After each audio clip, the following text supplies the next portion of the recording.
Now I want Estonia, Latvia, and Lithuania. This phrase, even if not openly stated, echoes in NATO's corridors. After Ukraine, what would stop Vladimir Putin from coveting the former Soviet Baltic republics? The threat isn't new, but its implications are catastrophic. Get ready to understand the true geopolitical nightmare that keeps the West on high alert. NATO's red line, Article 5 and Western involvement. The big difference for Estonia, Latvia, and Lithuania, compared to Ukraine, is their NATO membership. In 2004, these countries joined the Western Military Alliance, placing themselves under the umbrella of Article 5 of the North Atlantic Treaty. Article 5 is the cornerstone of NATO.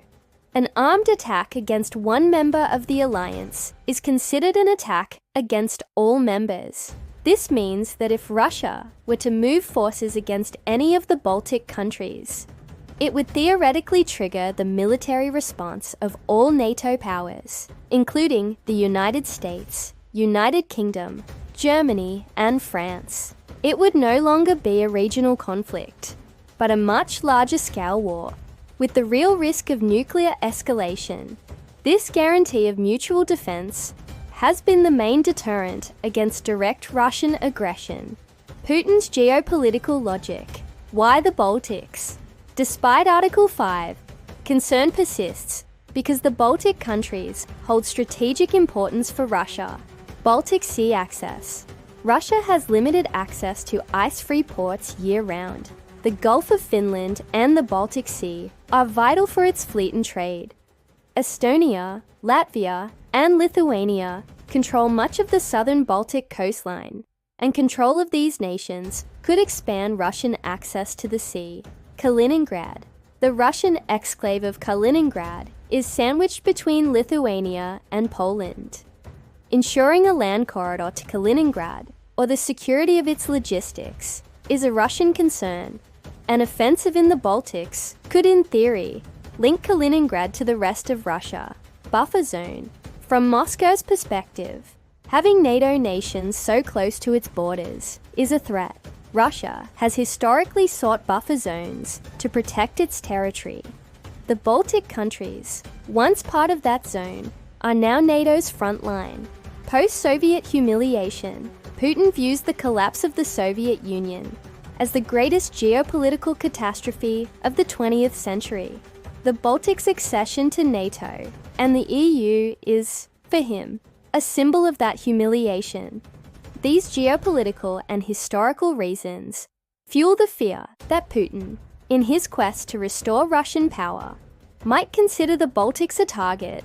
Despite the immense risks, hybrid warfare tactics, the most likely scenario, an open military invasion is extremely risky due to Article 5.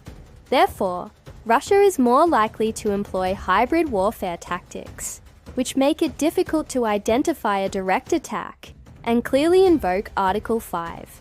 This would include massive cyber attacks against critical infrastructure, banks, governments, disinformation campaigns, to sow internal discord, delegitimize governments, and create divisions, use of little green men or unidentified forces, infiltration and destabilization of regions with ethnic Russian minorities, as seen in Crimea and Donbass, economic and energy pressure, cutting off gas or oil supplies, provocative military exercises, near the borders, testing NATO's response. The goal of these tactics is to destabilize the countries from within, create chaos that prevents a unified NATO response, or lead to an intervention that can be denied or minimized by Russia. NATO's response and Baltic preparedness, NATO, is not idle. Since the annexation of Crimea and the war in Ukraine, the alliance has reinforced its presence in the Baltic countries. Enhanced forward presence, EFP.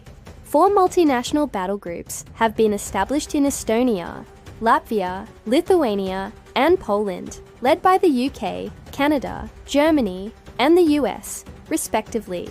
Regular military exercises. to test interoperability and rapid response capability. Defense investment. The Baltic countries themselves have invested heavily in their armed forces and cyber defense. Contingency plans. NATO has detailed plans for the defense of these countries. Although the specifics are confidential, NATO's message is clear. Any aggression against the Baltics will be met by the entire alliance. It's a test of Article 5's credibility and ultimately of NATO's cohesion. Global implications. A catastrophic conflict. If Russia were to actually move toward the Baltic countries, the consequences would be incalculable. Large-scale war. It would be a direct confrontation between Russia and NATO, something the world has feared since the Cold War. Global economic crisis, trade paralysis, panicked markets, even more severe sanctions. Nuclear risk. The possibility of nuclear escalation, however small, would be present, making it the most dangerous scenario imaginable. Redefinition of the world order. NATO's failure or success would define the future of alliances and the global balance of power. The phrase, "Now I want Estonia, Latvia, and Lithuania," represents the line that the Western world cannot allow to be crossed. That's why every movement on Europe's eastern border is observed with the utmost seriousness, and the defense of the Baltic countries is an existential priority for NATO and for global peace. What do you think would stop Putin from taking this step? Let me know in the comments.